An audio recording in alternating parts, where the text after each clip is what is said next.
দেখুন, চাইনিজ খেতে পছন্দ করে না এমন মানুষ কিন্তু খুব কমই আছে। আমরা যখনই রেস্টুরেন্টে যাই আমরা কিন্তু কিছু না কিছু চাইনিজ ডিশ অর্ডার করেই থাকি। আর আজকে যে চাইনিজ রেসিপি আমি বানাবো সেটা কিন্তু সত্যি খুব পপুলার। বাই দ্য ওয়ে, আমি আপনাদের Trisha and welcome to my channel Trisha's tasty ট্রিটে। আর আজকে আমি বানাবো চিলি চিকেন। তো চলুন শুরু করা যাক। চিলি চিকেন বানানোর জন্য প্রথমে আমি এখানে একটা মিক্সির মধ্যে 6 থেকে 7টা রসুন, 4 থেকে 5টা কাঁচা লঙ্কা, হাফ ইঞ্চ আদা, হাফ পেঁয়াজ আর হাফ কাপ ধনেপাতা দিয়ে দেবো। এবার এটাকে ভালো করে আমরা পেস্ট করে নেবো। দেখুন আমাদের পেস্ট রেডি। এবার একটা বোলের মধ্যে 500 গ্রাম মতো চিকেন দিয়ে দেবো। আচ্ছা, এটা কিন্তু বোনলেস, ছোট করে টুকরো করে কাটা। এবার এর মধ্যে 1 চামচ মতো গোলমরিচের গুঁড়ো, স্বাদ মতো নুন, হাফ চামচ চিনি। এবার ওই ধনেপাতার পেস্টটাকে দিয়ে দিচ্ছি। এবার 1 চামচ সয়া সস আর একটা ডিম দিয়ে দিচ্ছি। এটাকে অন্তত 3 ঘন্টার জন্য রেস্টে দেবেন, আর যদি না পারেন তাহলে অন্তত 1 ঘন্টার জন্য রেস্টে রাখবেন।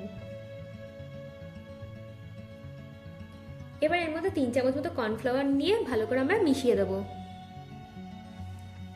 দেখুন আমাদের মেশানো হয়ে গেছে। এবার কড়ার মধ্যে পর্যাপ্ত পরিমাণে তেল দিয়ে আমি চিকেনগুলোকে একটা একটু করে দিয়ে ভেজে নেবো।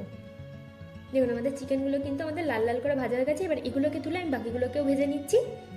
এবার ওই প্যানের মধ্যেই আমি 1 চামচ মতো রসুন কুচি, 1 চামচ আদার কুচি, 1 চামচ লঙ্কা কুচি দিয়ে ভালো করে প্রথমে মিশিয়ে নেব।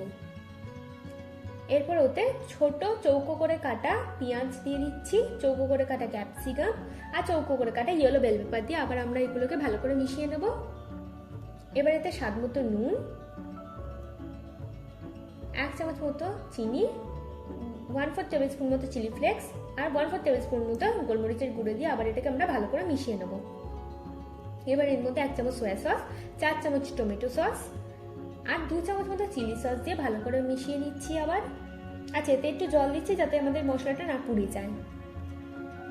দেখুন এটা ফুটে উঠেছে। এবার আমি এর মধ্যে চিকেনগুলোকে দিয়ে দিচ্ছি। চিকেনগুলোকে দিয়ে ভালো করে ফুটিয়ে নিলেই কিন্তু আমাদের চিলি চিকেন একদম রেডি। এবার আমরা এটাকে সার্ভ করে নেবো। আমার ভিডিওটি যদি আপনাদের ভালো লেগে থাকে তাহলে প্লিজ একটি লাইক করবেন, প্রচুর প্রচুর শেয়ার করবেন, আর এরকম আরও ভিডিও পেতে আমার চ্যানেলটিকে সাবস্ক্রাইব করবেন। টাটা।